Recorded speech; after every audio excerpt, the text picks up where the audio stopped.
Hey guys, this is Spencer, one half of your Rattlin Cages duo, and we're coming to you this week pre-race for Vegas. A little bit different. We're adding a second show in the week. We're going to do 2 shows a week going forward, and this show is going to be a little bit more laid back. It's just going to be us talking. I know that seems like what it is all the time, but not really scripted. Just kind of going at it. Shooting the bull is, at this point, we were watching the beginning of the truck race. So I just kind of want to let y'all know what you're getting into. Let us know down in the comments if you like this format. If you think it should be a little bit more put together, you kind of lose track, whatever. Let us know. You're not hurting our feelings, I promise. But, yeah, we're going to pick up right here. I think we're talking about how wild the point standings are given Christopher Bell's unprecedented 3 in a row. So, yeah, enjoy. So, Christopher Bell is second place right now in the points. William Byron's first. Which is wild because Christopher Bell's won 3 races. Like, how? What? I really don't understand that. Like, I guess it has to do with stage wins. Let's look at this. But then you've got Larson is in 11th right now because he's wrecked so much. Reddick's in 3rd. Okay. Hamlin's 7th. Then Elliott's 5th. Blaney's 4th. Joey Logano's 9th. But then my 9 and 10 in the power rankings right now, if I just had to pick some drivers, I've got Carson Hocevar and Josh Berry. I feel like they're around all the time. In every race, they've been around. And Hocevar is right now 18th in points, and Barry is in 20th. Yeah, I think they've hung around because we've been at the short tracks where they can hang around, or the super speedway, the super Hampton Speedway, where they have a chance. But now we're going to get to these intermediate tracks where it takes some real skill, and we'll see if Carson can keep doing what he's doing. I think Josh Berry can ride the momentum train, but... You know, technically, Phoenix is an intermediate. Why? Because it's a mile? I guess so. Is a mile the cutoff? A mile and a half is intermediate? Apparently. To me, a mile and under is a short track. And what do they call Indy? An oval? That should be called the squared oval. It should. Because it's really weird. Like, Indy, Pocono, and Michigan, to me, kind of fit in their own little category. And by own little category, I mean they don't fall in a category. I'm low-key excited for Michigan. Oh, yeah. I want to go fast! I'm a big slide job fan. Yes. Michigan gets crazy. And that's where I would be the most scared to run of any of them. Yeah. Like Dega and Daytona included. Like, that's where Catherine Legg needs to come back. Yeah. Freaking Michigan. Let's throw them all in there at Michigan. Oh, that poor girl. Older brother, all that. I don't know whose podcast it was on, but they nailed it. They said she just got thrown to the wolves. Yeah, she did. And somehow she decided that was a good idea. I mean, I don't know. If they tell you, here's your shot, I'm going to shoot my shot. But yeah, I mean, if they say, hey, Spencer, you want to go run a cup race? You're not going to say no. Exactly. Like, sign me up. Where do we go?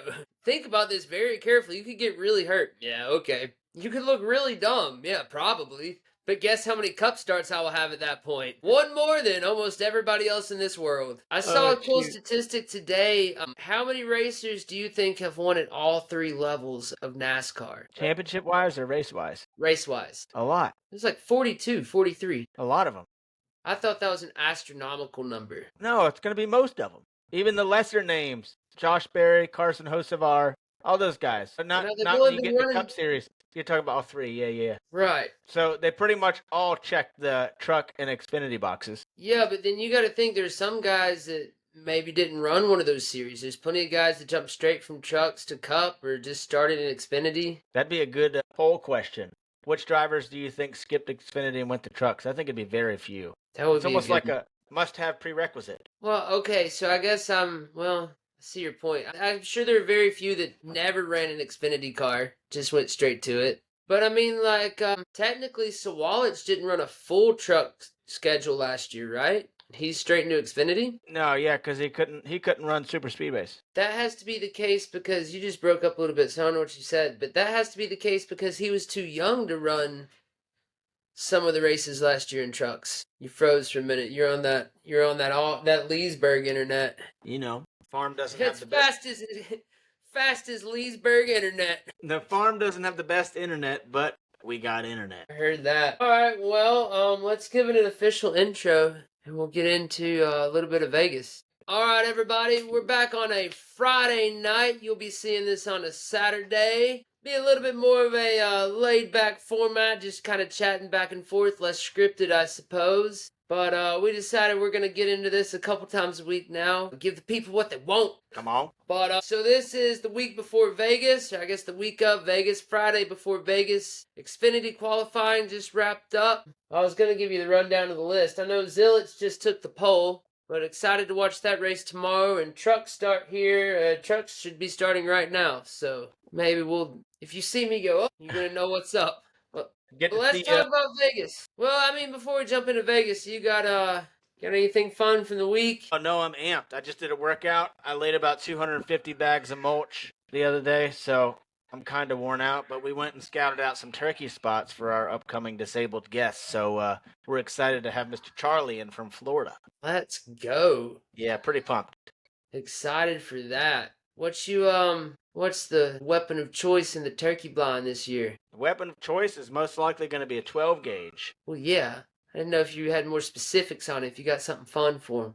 I have no idea what Charlie's using. I'm sure it's a 12 gauge, but he said he's rocking and ready to roll. All right. Well, let's go. Good luck on that. When someone says that when he's going on a turkey hunt, then, you don't question the man. He's ready to roll. I heard that. I'm excited to see it. All right, well, let's get into Vegas. We got our, I was about to say the first mile and a half. It feels like the first mile and a half. Technically, Atlanta is a mile and a sixth, I think. Or, excuse me, 1.6 miles. So, we can officially call this the first mile and a half. But they're going to be in Vegas today, or this weekend. Who's Lady Luck going to favor this weekend? I still got a note on my board. You probably can't read it, but I think Hendrick's going to dominate Vegas, and Kyle Larson takes the W in pretty good fashion. I feel like Christopher Bell hits a wall. Not intended, but yeah, I think he hits the wall. Wasn't the spring race, but I think the last fall race, he had major tire issues. And I feel like your boy Chase Elliott's going to come through, Bowman's going to run good, and William Byron's going to keep doing what he's been doing all season long. But I think Kyle Larson's going to show the boys a little something this weekend here in Sin City. God, you made me flinch when you said you thought Elliott was going to do something. This is his worst track lately. It actually is his second worst. I keep going to my notes. I wish I wouldn't. I wish I could do it without it. I don't know where I wrote it down, but yeah, Vegas is Chase Elliott's. Yeah, I don't have it on here. Las Vegas is Chase Elliott's second worst track in his Cup career. And I'm pretty sure his worst average finish is in a track that they don't even run anymore. So there's that going for you. Some people hit it big in Vegas. Go ahead. Some people hit it big in Vegas. That's right. I mean, I'm hoping to see it. Another one I'm hoping to see, I would love to see Kyle Busch get back on track, get back in winner's circle at his home track. I guess that's just a fairy tale that he always liked to write, but that would be cool to see. I think that Rowdy Nation could use that uplifting go juice because he's certainly had his chance already this year, and, the tires just certainly didn't last. But, hey, some people run out of talent. What can you say? Yeah, man, that's another thing, just like on that, kind of being casual again, but do you think he's run out of talent, or is he, how would I put this? So if he was back with Coach Gibbs, or if he was in a Hendrick car, do you think he'd be running on par with would he be the top or second guy on those teams, or would he still be kind of in the place he is now? I think he would be. I just don't know how his car could have been so good, and then all of a sudden, he got passed, and it was like, my stuff's no good. It was just good a quarter of a lap ago. What are you talking about? I think that was BS. Yeah. Well, that RCR stuff. That's the other thing. I don't understand why RCR can't put together a solid team. Like, you've got such a history behind you. Like, it's not a money thing. Yeah. Mr. Shoulders has money. Like, why can't RCR put it together? I don't know. It blows my mind. According to Denny Hamlin, none of them have money. They all lose money every race. No one makes any money. Oh, boo-hoo. Jeez, man. That's a whole nother thing. Have you seen the countersuit going on? I followed it a little bit. I feel like there's going to be a major change. There's going to be a big swing. Something big is going to happen from this. Whereas a couple weeks ago, they thought, I think something good's going to come out of it, and they'll work it out. But they are doing the absolute opposite of that. NASCAR files a countersuit, and it's just like they're saying that the teams were trying to blackmail them, I guess. But the teams had just filed a suit against them for They doing the same. colluded together.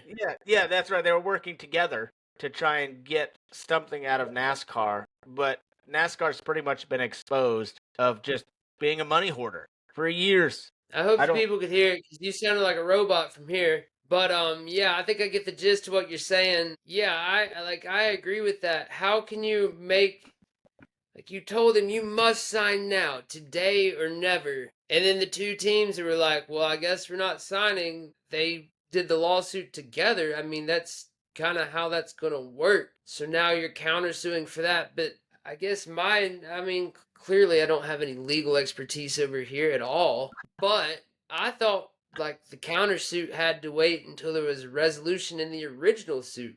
Can we have a countersuit? It's I a don't double know. secret probation.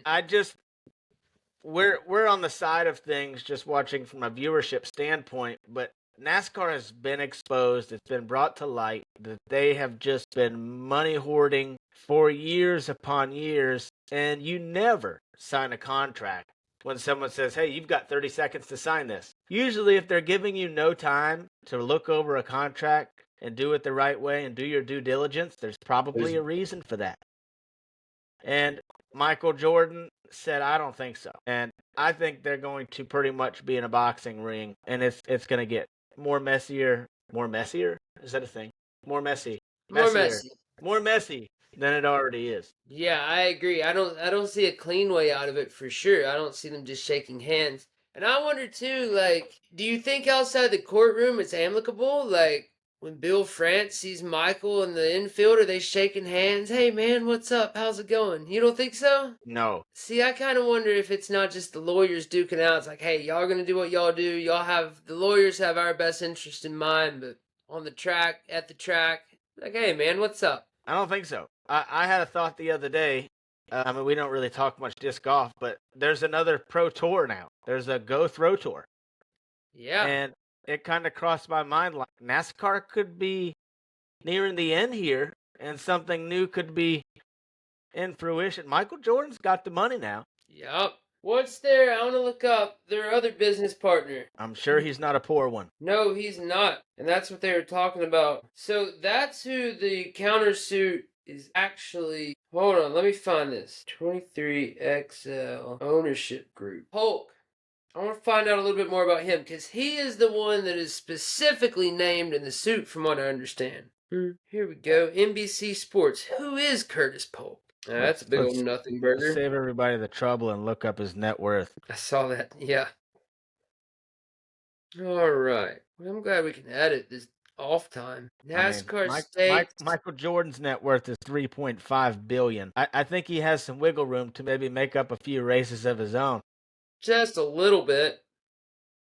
Yeah, so for some reason, like I said, Curtis Polk is like, I don't know if he's like 1/3 owner, but he, Michael Jordan, and Denny Hamlin own 23XI. And it says 23XI Racing, Front Row Motorsports, and Polk engage in a conspiracy and agreement and unreasonable restraint of interest, trade, and commerce, constituting a violation of Section 1 of the Sherman Act. Curtis Polk knowingly and actively orchestrated and participated in this illegal conspiracy while working as a member of the TNC on behalf of the RTA and aiding 23XI's and Front Row's participation in the scheme, also constituting a violation of Section 1 of the Sherman Act. End quote. So, Jamie, go ahead and break down what that means for the people. I got nothing for you. That's what I'm saying. It's all a lot. But, let's see. He's a longtime business owner. He's been partners with Michael Jordan on some other things.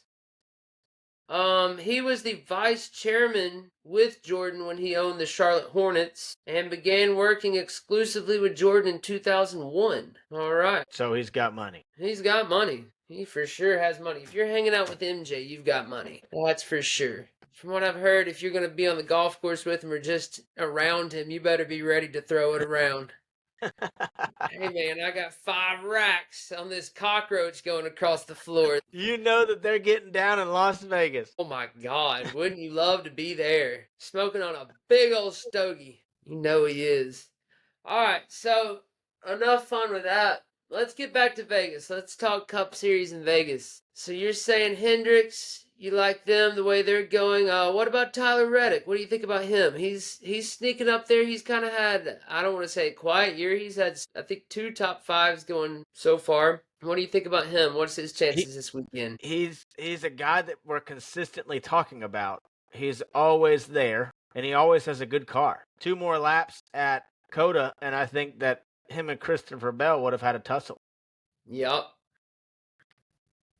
I don't recall how he was in the Clash. How did he do in Atlanta? Let's see. I actually have that. I do believe Should have that in our Turn 3 Cup standings. that's exactly what I was getting at. Well, he was outside the top 3, I can tell you that much. Because old Abe picked him and did not get any points for it. Tell you what. But, alright, so we've got 6 drivers. I went through, just getting ready to go through and make picks for Vegas. I looked at the top 12 drivers from both of last year's races at Vegas. And 6 of the top 12 were there in both races. Kyle Larson, Ross Chastain, Denny Hamlin, Joey Logano, William Byron, and Daniel Suarez were all actually top 11 last year at Vegas in both the spring and the fall.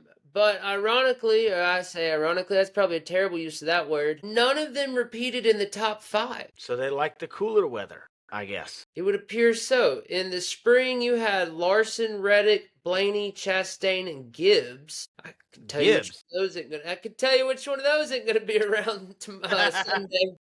And then in the fall, you had Logano, Bell, Suarez, Byron, and Bowman. So Hendrick's been there both times, but I think they're going to do it again. I think Bowman's going to be up there for sure, and Kyle Larson I feel like is going to be dominant. yeah, I can't go far away from that other than I really think that Christopher Bell has a really good chance to make it, what would this be, 4 in a row? 4 in a row. That would be pretty awesome. It was Jimmy Johnson in 2007 was the last person to go 4 in a row. So that was right in the middle of his dominance. Yeah, that was what gets me is his championships in a row. I love him. That's so hard. I don't think that will ever be repeated. No. Ever. And then fell off a cliff. That's kind of the did he? amazing thing too. Like just fell like a rock. I don't know. That man still races. I do love seeing him in the ownership position now. That's pretty cool. He's the I think sole owner of 2311 now. I mean of Legacy Motorsports. Sorry, I'm gonna clean off my camera real quick. Spencer has left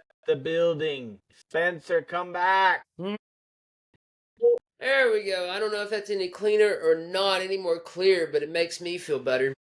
You look the same. Oh man, hate to hear it. It says it looks better after exporting. It looks better, so maybe it'll show up there. No, Worse? Is it worse? No, I don't think so. There you go. Wonderful. All right. Absolutely much better.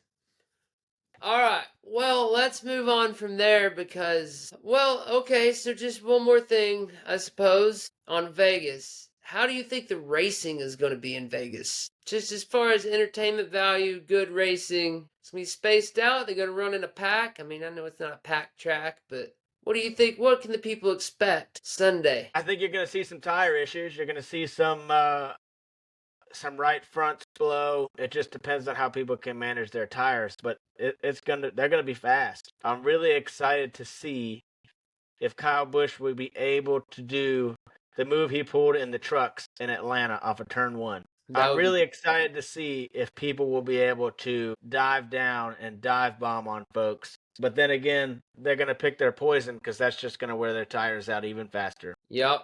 It'll be interesting to see the tire that they have, if it has fall off, if it doesn't have fall off. Because they're not taking that same soft tire to Vegas, I can tell you that much. It'll be the intermediate tire, which I do believe they've softened it up since the beginning of last year. And in the fall, I think that we had quite a bit of tire fall off in the race. At least that it was that your tires had something to do with the race. I think my take on the racing, I think that this is going to be one of those tracks where we see the Xfinity cars run a better race than the Cup cars, and it's kind of going to be one of those, man, I sure miss that Gen 6 car. Yeah. I don't know. I think those cars, this is going to be one of those tracks that they put on a better show. But again, the mile and a halves have been probably the bread and butter of this this next gen car. I'm saying that right. Yeah, this is the 7th generation car.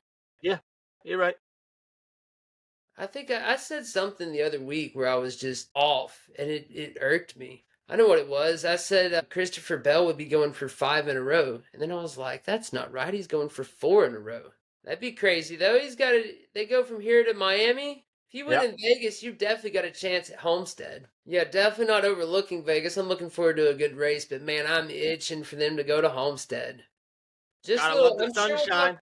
yep, and I'm sure we'll talk about this next week, but so, from what I understand, they moved Miami early in the year this year because as soon as the race is over, they're going to do like major renovations out there. I don't know if they're repaving or not. I think they are. But regardless, they're going to do some stuff with the grandstand, stuff like that, hoping to get the championship bid back, which I that's didn't one know of the that, but things. I hope they don't go back there. You don't like Homestead as the championship? Nope. I would love it to be at Atlanta. Boy, wouldn't you? Bring it to Atlanta, son. You might be a little biased on that, but yeah, I can get on that train all day long. But I would definitely love to see it back at Homestead over Phoenix, but that is what it is. All right, so we've talked about Vegas. Let's get into our current power rankings right now. So, 1, 2, 3, I don't think we're going to have any conversation, debate about really. I think Christopher Bell, William Byron, Kyle Larson. Any debate on the order there? I mean, you can't interchange Christopher Bell because he's Nope. won 3 races. Even though the point standings do. How wild is that? You That win is 3 races. absolutely insane. I want to You look. win. How many stages do you think Bell has won to be in that position? I mean, excuse me, that William Byron has won to be in that position. I don't know, but I don't care. Christopher Bell's won 3 races. He should be in first. All right, listen to these stats. So just hear them. Well, I can't really do this because you're going to know who. So William Byron has 1 win, 2 top fives, 1 stage win, and 1 pole. Christopher Bell has 3 wins, 3 top fives, 1 stage win, and 0 poles. So are we saying that that pole is equivalent to 2 wins and a top 5? Like what's going on here? Something's got to change. That blows my mind. Yeah. Did Seabell not finish a race somewhere? No, he finished every race. Yeah. He's won every race. I was about to say, what did he do? Well, of course, he's won 3 of them in a row. Jeez. Yeah, I don't understand that. And it's not like it's a 1-point lead, it's a 13-point lead, which down the road, that's nothing. But this early in the year, yeah, it's a 13-point lead to William Byron. William Byron has a larger lead on Christopher Bell than Christopher Bell has on 3rd place Tyler Reddick. Christopher Bell should have a 30-point lead. Yeah, easily. Easily. I mean, like, we should be talking right now, and I feel like 20, 30 years ago, we would be about, is he building an insurmountable lead even this early in the year? Like, 3 in a row, that's crazy. That's awesome, honestly. What the hell are we doing here? That's a good question. I think next week that's going to be one of our points. Maybe we can do that on the Monday show. Talk a little bit about what we would do with the points, and then eventually we're going to talk about what we want to do with the playoffs. But anyways, back to our power rankings right now. Our cage rattling power rankings. 1, 2, and 3. We got Bell, Byron, and Larson. Do we agree Reddick's in that 4th position? Yeah, he's got to be. I agree. I'm not even sure that we're going to argue about 5. I would go Denny Hamlin. Who are you going with for 5th? Who did I have? Did you say Blaney maybe? Yeah, I would put Blaney just because you're picking Blaney at most of these tracks that you think is going to win. And as of late, you're not picking Hamlin for that. You're right. And honestly, okay, you could convince me of that. Because had he not blown an engine in Phoenix, he'd be in that. I mean, he'd honestly probably be in 4th right now. Yeah. So, yeah, I think we can lock that in. Our Rattling Cages power ranking for the week. Got Blaney in 5th, Reddick in 4th.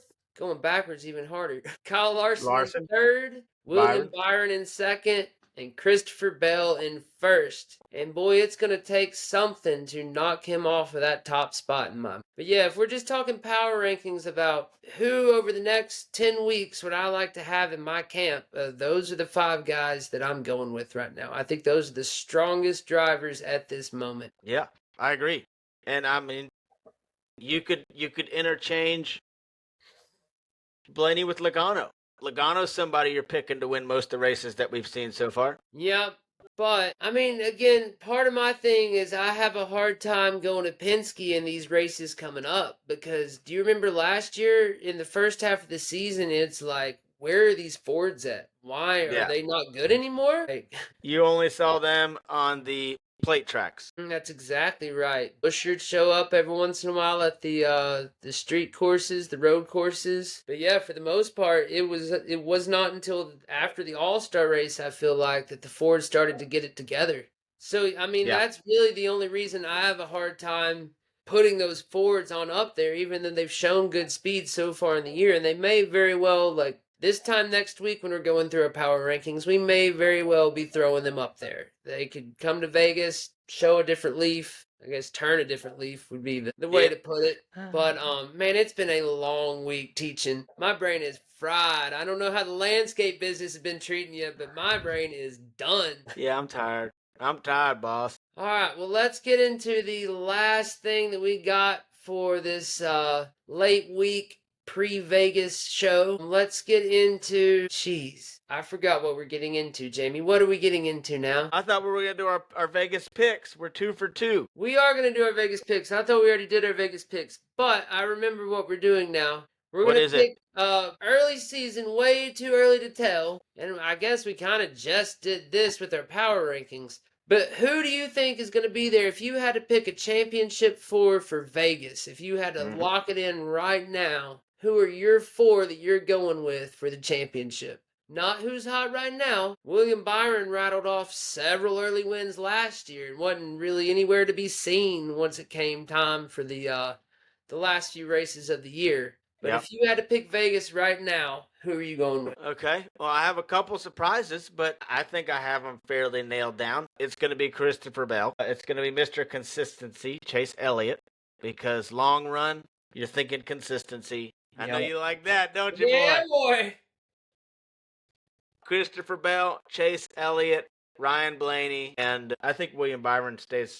I don't think he stays as hot as he's staying, but I think he's going to manage his expectations and think long term. Yep. So for me, I think Seabell's going to be there. Christopher Bell is way too locked in this year. I think it would take an injury or a suspension to keep him out of that championship 4. I'm really high on Kyle Larson. I really think he's going to be there. I think he's at the top of his game right now. I think that this is his prime. I don't see him falling off of that.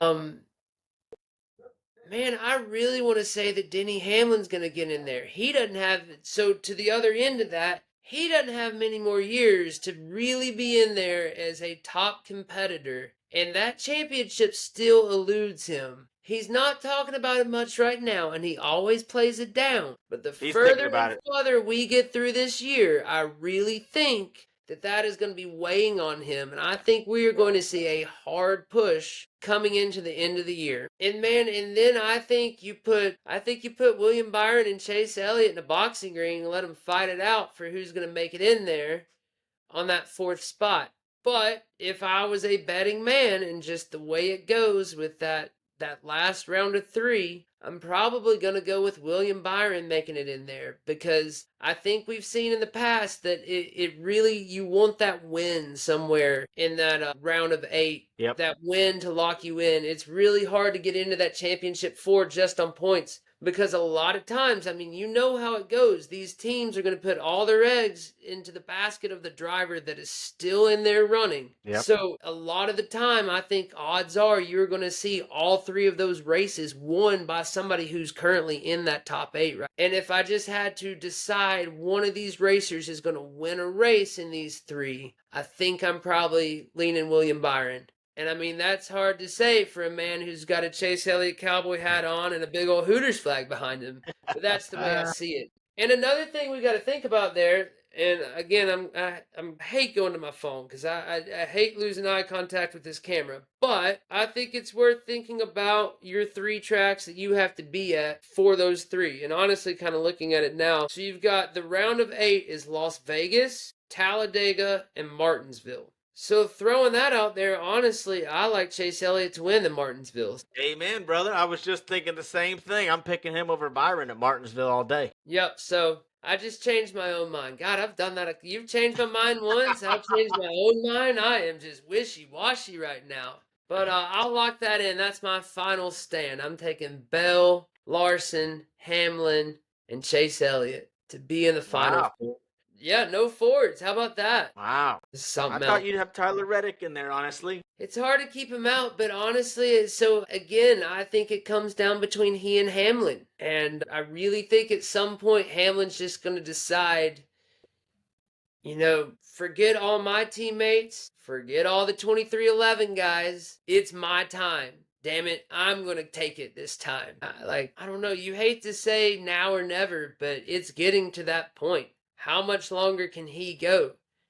You almost look at you can draw a lot of comparisons to Kyle Busch and his last years with JGR. You lose the M sponsorship, and like that, it's not a direct correlation there, but that was kind of the beginning of the end for him at JGR. So yeah, I think it's do or die for Hamlin, and he's too good of a racer not to have a championship. Like, I hate to compare anybody to Dale Earnhardt, but it's like Dale Earnhardt with Daytona. It's like, you can't define him. If Dale would have never won at Daytona, he'd still have been the greatest racer, in the argument for the greatest racer of all time. He would still be the intimidator. We would still hold up the 3 every time. But at some point, he just decided, this is what I'm going to do. I'm going to win this race. And they went out and did it. Now, he said that several years in a row. I mean, I suppose through all the 90s, at least the late 90s, he was kind of in that boat. Like, we got to do it at some point. When's it going to happen? But yeah, so that's why I'm sticking with Hamlin in that 4th spot. It definitely begs the question. There is no driver on the racetrack that wants the championship more. Yep, I agree. He and Bell, honestly, I think Bell's still so mad over Martinsville last year that once it comes playoff time, I think he's going to be a juggernaut. Yeah. And I think that's the only way that he's not in the Final Four is if he's just so aggressive in those last 3 races that, I mean, you could see where something could go wrong. Was it him that got in the wall last year at Vegas at one point? He hit the wall twice in Vegas. He blew out 2 tires. Then you could see that happening. You could see getting wrecked at Talladega. Yep. And then That's you're a rough qualifying day or just a little bit off on your setup at Martinsville away from not being there. But all that said, I think he's the most determined, locked-in guy in the Cup Series, right? All right, well, with that, let's make our final picks for Vegas. Give me the winner and give me an underdog. Give me your top dog and then somebody nobody's thinking about. Top dog, Kyle Larson definitely takes it home in Vegas. I'm locking that in. We'll make it 3 for 3 for the channel for me. A sleeper pick? Yep. Chris Buescher. All right, going to Buescher. I like Chris Buescher. I like him a lot. I think he finished 7th, 8th last year, maybe. He had a good showing. I think if I had to pick a sleeper, it'd be him. I got that in front of me. I can answer that question. Is my memory serving me right? He finished 10th in the fall. What about in the spring? Springtime, baby. Nowhere to be found. Not in the top 12. What? Not in the top 12, friend. Well, I'm going to be 0 for 1 on sleeper picks then. All right, and then my sleeper pick, I'm going to go with Daniel Suarez. He was in the top 11 both races in Vegas last year. And he is fighting for his life, for his Cup Series life at this point. So to me, my sleepers are between he and Ross Chastain. They both had good finishes at Vegas last year. But give me the super sleeper. Give me the 99 car to come out of nowhere and take it away. And for my chalk, for my winner, I'm going to take Christopher Bell. I think you make it 4-1. Dude! How are you not going to go with them? They're going with the exact same cars that they had in Phoenix. Intermediate cars, you're going back on the haulers, going back out to Vegas. He's riding high. 30 years old. He's right there in that sweet spot. I think he's old enough that he's not letting anything go to his head, that he's able to stay in a good spot, but he's young enough to keep riding that energy. So, yeah, I'm going Steve Bell to do in Vegas. You think Christopher Bell goes 4 for 4? I think he does. The first driver since Jimmy Johnson in 2007. Prime Jimmy Johnson was the last to do it. And I think Seabell's the next. Oh my gosh. What a bold statement. Let's go. And if he does it there, if he wins this week, guess who I'm picking in Miami next week? Oh my gosh. Do we ever not pick Christopher Bell? Man, it's hard not to right now. I'm not even a huge Christopher Bell fan. I'm certainly not a Joe Gibbs Racing fan, not a Toyota fan. But when the cards are there, pick him. So that's what I'm going with. All right, so for our picks this week, Jamie's got Kyle Larson, I've got Christopher Bell, and for the underdogs, you're going Chris Buescher, and I'm going with Daniel Suarez. The super sleeper. Yeah, the super sleeper. No siestas this weekend, my friend. No siestas. We're going hard all day long. All right, well, I'm Spencer, that's Jamie. If we haven't rattled your cage on this Friday night, we'll do better on Monday. Y'all have a good one. Peace.